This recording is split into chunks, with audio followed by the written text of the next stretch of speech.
दिन संपूर्ण लॉकडाउन होने जा रहा है। COVID-19 can be characterized as a pandemic. The virus is spreading very fast. This is India, 137 crores. That is our population.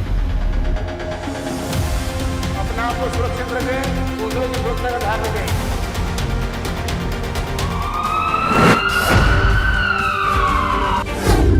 देश में 24 घंटों में कोरोना के 3,62,000 से ज्यादा नए मामले, 4,120 लोगों की हुई मौत।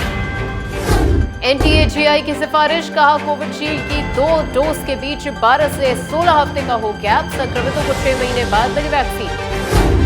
ऑक्सीजन कंसंट्रेटर्स की कालाबाजारी का मामला, नवनीत कालरा की अग्रिम जमानत याचिका खारिज, साकेत कोर्ट में दायर की थी याचिका। कोरोना काल में अनाथ हुए बच्चों के लिए शिवराज सरकार का बड़ा ऐलान, हर महीने मिलेगा 5,000 रुपए का पेंशन। नमस्कार, आप देख रहे हैं कशिश न्यूज। मैं हूं आपके साथ दीक्षा, हाजिर हूं लेकर के नेशनल बुलेटिन, जिसमें हम आपको दिखाएंगे कोरोना और नेशनल खबरें एक नजर में। तो चलिए शुरू करते हैं।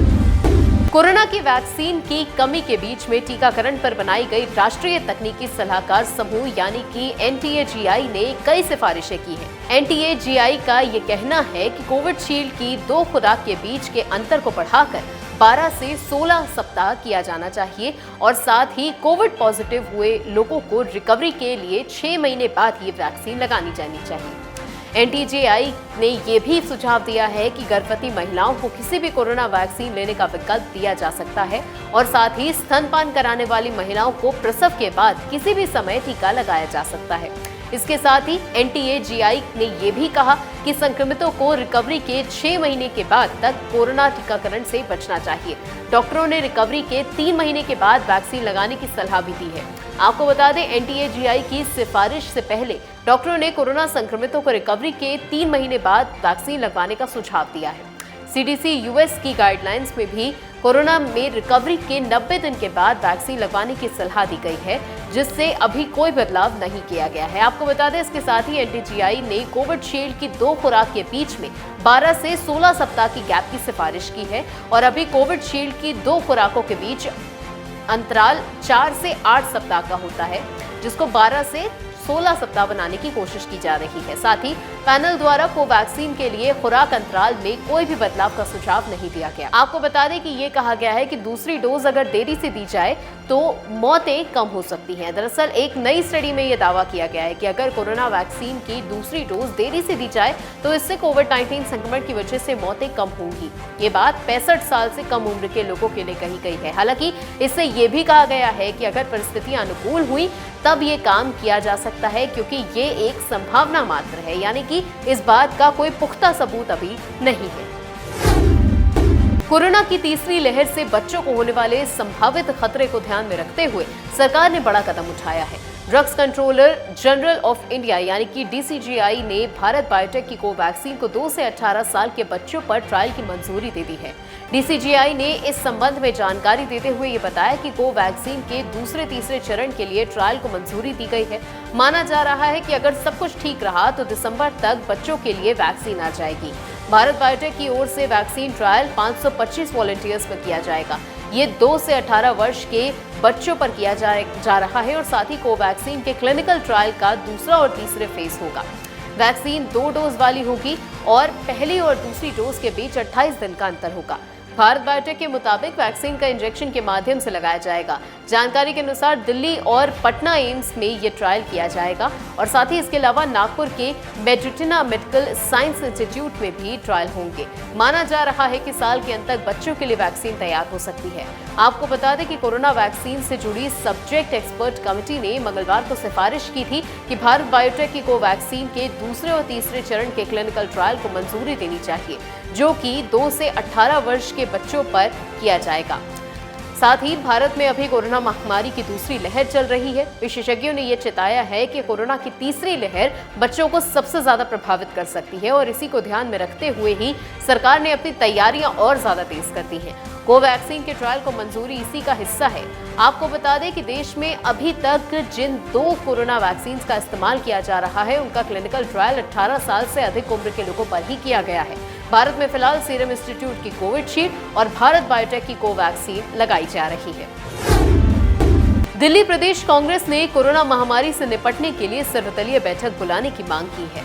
आपको बता दें, प्रदेश उपाध्यक्ष जय किशन ने बुधवार को ये कहा कि कोरोना प्रबंधन में केंद्र और दिल्ली सरकार दोनों ही असफल रही है। ऐसे में या तो सर्वदलीय बैठक बुलाकर महामारी से निपटने के पुख्ता इंतजाम पर विचार किया जाए, नहीं तो राष्ट्रपति शासन लगाने के लिए सोचा जाए।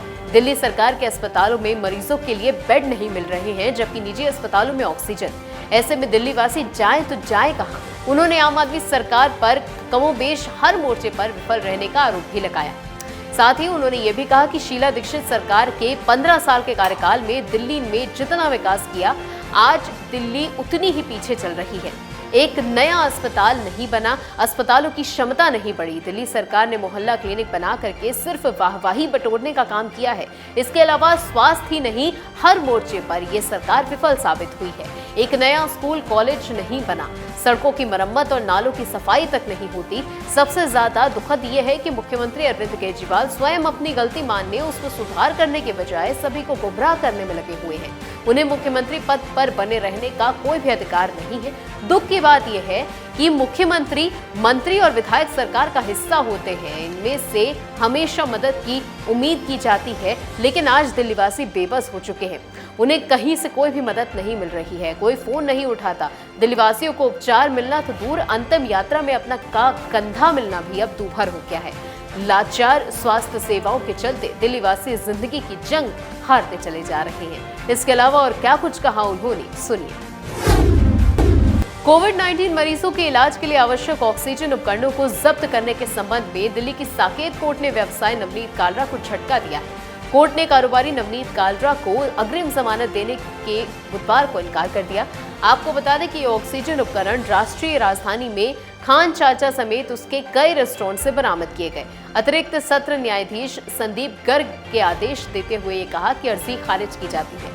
आपको बता दें, अदालत ने ऑक्सीजन सिलेंडर्स कालाबाजारी के मामले में आरोपी व्यवसायी नवनीत कालरा की अग्रिम जमानत याचिका पर बुधवार को अपना फैसला सुरक्षित रख लिया था। साकेत कोर्ट ने अतिरिक्त सत्र न्यायाधीश संदीप गर्ग ने बचाव पक्ष और साथ ही सरकारी पक्ष के तर्क सुनने के बाद ये कहा था कि वो अपना फैसला गुरुवार को सुनाएंगे। साथ ही बचाव पक्ष ने तर्क रखा कि पुलिस ने उनके मुवक्किल के खिलाफ गलत तरीके से मामला दर्ज किया है, जबकि उसने किसी भी उपकरण की कालाबाजारी नहीं की, बल्कि कानून के तहत ही उसे मंगवा कर बेचा जा रहा था। तो वहीं सरकारी वकील ने कहा कि आरोपी घटना के समय से ही फरार है और उनके परिसरों में भारी मात्रा में उपकरण बरामद हुए। मामले की जांच जारी है, ऐसे में जमानत आवेदन खारिज किया जाए। आपको बता दें कि दिल्ली पुलिस ने लोधी कॉलोनी के रेस्टोरेंट बार से 419 ऑक्सीजन के कंसंट्रेटर्स मिलने के मामले में शुक्रवार को खान मार्केट के खान चाचा रेस्टोरेंट और साथ ही टाउन हॉल रेस्टोरेंट में छापेमारी की थी। पुलिस ने दोनों रेस्टोरेंट से करीब 105 कंसंट्रेटर्स बरामद किए और साथ ही पुलिस ने एक आरोपी की निशानदेही पर खान चाचा रेस्टोरेंट से 96 ऑक्सीजन कंसंट्रेटर्स और टाउन हॉल से 9 कंसंट्रेटर मशीनें बरामद की थी। मामले में पुलिस ने कुल 524 मशीन बरामद की है और तीनों ही रेस्टोरेंट्स का मालिक नवनीत कालरा का नाम है। पुलिस की कार्रवाई के बाद से नवनीत फरार है और तब से ही अपराध शाखा की कई टीमें आरोपी की तलाश में दिल्ली, यूपी और उत्तराखंड में 20 से अधिक स्थानों पर दबिश दे चुकी हैं, लेकिन उनका कोई भी सुराग नहीं मिल पाया है। आरोपी की सीटीआर से पता चला कि शुक्रवार को खान चाचा रेस्टोरेंट में छापा पड़ने के कुछ ही देर बाद छतरपुर स्थित उनके फार्म हाउस पर उसका मोबाइल फोन बंद हो गया था। छानबीन के दौरान पुलिस को पता चला कि नवनीत अपने पूरे परिवार के साथ 2 लग्जरी गाड़ियों को लेकर के दिल्ली से निकला है और उसके उत्तराखंड में छिपे होने की आशंका है। पुलिस ने उसके खिलाफ लुकआउट नोटिस भी जारी किया है। इसी बीच आरोपी ने अग्रिम जमानत के लिए कोर्ट में याचिका दायर कर दी है। कोर्ट ने आरोपी को झटका देते हुए उसकी याचिका को खारिज कर दिया है। कोरोना महामारी की दूसरी लहर ने देश में कोहराम मचा रखा है और हर दिन संक्रमण के 3 लाख से ज्यादा मामले दर्ज किए जा रहे हैं। ऐसे में कई परिवार हैं जो इस महामारी के कारण काफी मुश्किल भरी स्थिति से गुजर रहे हैं। इसी बीच मध्य प्रदेश सरकार ने राहत भरी घोषणा की है। आपको बता दें, मध्य प्रदेश के मुख्यमंत्री शिवराज सिंह चौहान ने कहा कि जिन बच्चों ने कोरोना की वजह से अपने माता पिता या अभिभावकों को खोया है, उन्हें हर महीने 5,000 रुपए की पेंशन दी जाएगी। इसके अलावा उनके लिए मुफ्त शिक्षा और ऐसे परिवारों के लिए मुफ्त राशन की भी व्यवस्था की जाएगी। कोरोना महामारी ने कई परिवारों को तोड़ के रख दिया है। कई परिवार ऐसे हैं जिनके बुढ़ापे की लाठी के सहारे छिन गए और कुछ परिवार ऐसे हैं जिनमें मासूम बच्चों के सिर से अपने पालक, अपने पिता, अभिभावक का साया उठ गया है। ऐसे बच्चों के सामने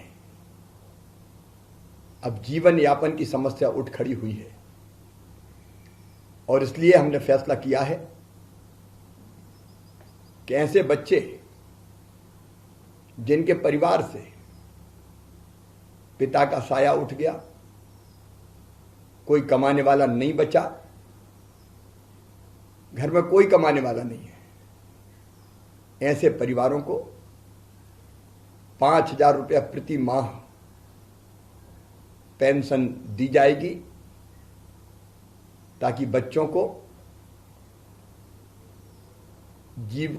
जीवन यापन के लिए परेशान ना होना पड़े। ऐसे सभी बच्चों के शिक्षा का निःशुल्क प्रबंध किया जाएगा ताकि वो अपनी पढ़ाई लिखाई जारी रख सकें। पात्रता ना होने के बावजूद भी ऐसे परिवार को फ्री राशन दिया जाएगा ताकि भोजन का इंतजाम हो सके। और अगर इन परिवार में कोई सदस्य ऐसा है या पति नहीं रहे तो हमारी बहन कोई उनकी पत्नी ऐसी है कि जो काम धंधा करना चाहे तो उनको सरकार की गारंटी पर बिना ब्याज का ऋण काम धंधे के लिए उपलब्ध करवाया जाएगा। और इसी के साथ नेशनल बुलेटिन में इतना ही। बने रहिए कशिश के साथ। नमस्कार।